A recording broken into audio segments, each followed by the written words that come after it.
Big pass Tamil season 8 மூலமா மக்கள் மத்தியில பிரபலமானவர் தான் முத்துக்குமரன். இவர் தமிழ் பேசுற விதம், மற்ற கண்டஸ்டன்ஸ் கூட பழகுற முறை, டாஸ்கை புரிஞ்சுக்கிட்டு அதுக்கேற்ற மாதிரி செயல்படுறதுன்னு இவரோட எல்லா செயல்களும் மக்களுக்கு ரொம்பவே பிடிச்சு போகவே சீசன் 8ஓட டைட்டில் வின்னராகவும் ஆனாரு. இப்பவும் தொடர்ந்து அவரோட யூடியூப் சேனல்ல பல வீடியோஸை வெளியிட்டு ஃபேன்ஸை மகிழ்விச்சுட்டு வராரு. இது ஒரு பக்கம் இருக்க, பிக் பாஸ்ல பொதுவாகவே கப்பலா சிலர் ஃபேமஸ் ஆவாங்க. அந்த வகையில சீசன் 8ல சௌந்தர்யா, விஷ்ணு விஜய் ஃபேமஸ் ஆனாங்க. அதே சமயம் நிறைய பேருக்கு முத்துக்குமரன் மற்றும் ஜாக்லினோட பேருமே ரொம்ப பிடிச்சிருந்துச்சு தான் சொல்லணும். பலருமே இவங்க ரியல் கப்பலானா நல்லா இருக்கும்னு சொல்லிட்டு வந்தாங்க. இன்னும் ஒரு படி மேல போய் இன்ஸ்டாகிராம்ல ஜாக்லினோட போஸ்ட்ல முத்துக்குமரனை மென்ஷன் பண்றதும், முத்துக்குமரன் போஸ்ட்ல ஜாக்லினை மென்ஷன் பண்றதுன்னு இவங்க ஃபேன்ஸ் அதிதீவிரமா இந்த பேரை கொண்டாடிட்டு இருந்தாங்க. இப்படி போயிட்டு இருந்த நிலையில திடீர்னு ஒரு நாள் ஜாக்லின் தன்னோட காதலன் இவர் தான் அப்படின்னு சொல்லி ஒரு போஸ்டர் ஷேர் பண்ணியிருந்தாங்க. இவரோட பேரு யுவராஜ் செல்வநம்பி. இவர் ஒரு பிலிம் மேக்கர். இப்படி ஜாக்லின் தன்னோட பாய் ஃப்ரெண்டை ரிவீல் பண்ண போஸ்ட்ல ஜாக்லின் மற்றும் முத்துக்குமரனோட மியூச்சுவல் ஃபேன்ஸ் பலரும், அப்ப முத்துக்குமரன் வாழ்க்கை என்ன ஆகுறது, எங்களோட ஆசையெல்லாம் வீணா போச்சு,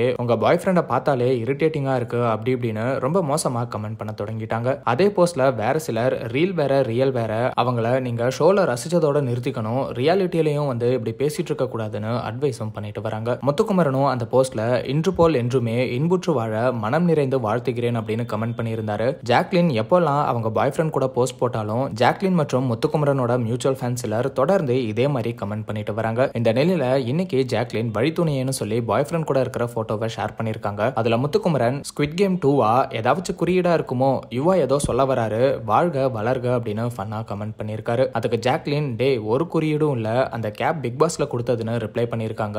இந்த போஸ்ட்லயும் சில ஜாக்லின் மற்றும் முத்துக்குமரன் ஃபேன்ஸ், முத்துக்குமரன் தான் நல்ல பேர், ஏன் இப்போல்லாம் இவர் கூடவே அடிக்கடி போட்டோ ஷேர் பண்றீங்க, இதுக்கு முன்னாடி இப்படி போடலையேன்னு சொல்லி கமெண்ட் பண்ணிட்டு வராங்க. ஜாக்லின் மற்றும் முத்துக்குமரன் ஃபேன்ஸ் இவங்க ரியல் லைஃப்லயும் ஒன்னா இருக்கணும்னு நினைக்கிறது பல இடங்கள்ல பார்க்க முடியுது. பொழுதுபோக்கான விஷயத்த ரொம்ப சீரியஸா எடுத்துக்கிறதுக்கான விளைவு தான் இதெல்லாம். முத்துக்குமரனும் ஜாக்லினும் நல்ல ஃப்ரெண்ட்ஸ், கடைசி வரைக்கும் இவங்க நல்ல ஃப்ரெண்ட்ஸா தொடர்ந்து இருப்பாங்க. இப்படி எல்லாம் தப்பா கமெண்ட் பண்ணாதீங்கன்னு பலருமே கமெண்ட் பாக்ஸ்ல அட்வைஸ் பண்ணிட்டு வராங்க. இது ஒரு பக்கம் இருக்க, முத்துக்குமரனோட சொந்த ஊரான கல்லலுக்கு Jacqueline, Deepak and family, Manjari, RJ ஆனந்தின்னு இவங்கெல்லாம் போயிருக்காங்க. மேலும் முத்துக்குமரனோட வீட்டுக்கும் போய் செம்ம ஃபன் பண்ணிருக்காங்க. அந்த வீடியோஸ் எல்லாம் கூட முத்துக்குமரன் அவரோட யூடியூப் சேனல்ல ஷேர் பண்ணிருக்காரு. கோவா கேங் மாதிரி சோஃபா கேங்னு இந்த கேங்கும் வைரல் ஆயிட்டு வராங்க அப்படிங்கறதும் குறிப்பிடத்தக்கது. டிவில ஒன்னா நடிக்கிறவங்க வாழ்க்கையிலையும் ஒன்னா சேரணும்னு ஃபேன்ஸ் நினைக்கிறத பத்தி நீங்க என்ன நினைக்கிறீங்க அப்படிங்கிற உங்களோட ஒப்பீனியனை கமெண்ட்ல ஷேர் பண்ணுங்க. அண்ட் இந்த மாதிரி சினிமா, சீரியல்ஸ் அண்ட் ட்ரெண்டிங்கான அப்டேட்ஸை பத்தி தெரிஞ்சுக்க நம்ம ட்ரெண்ட் டாக் சேனலை சப்ஸ்கிரைப் பண்ணுங்க.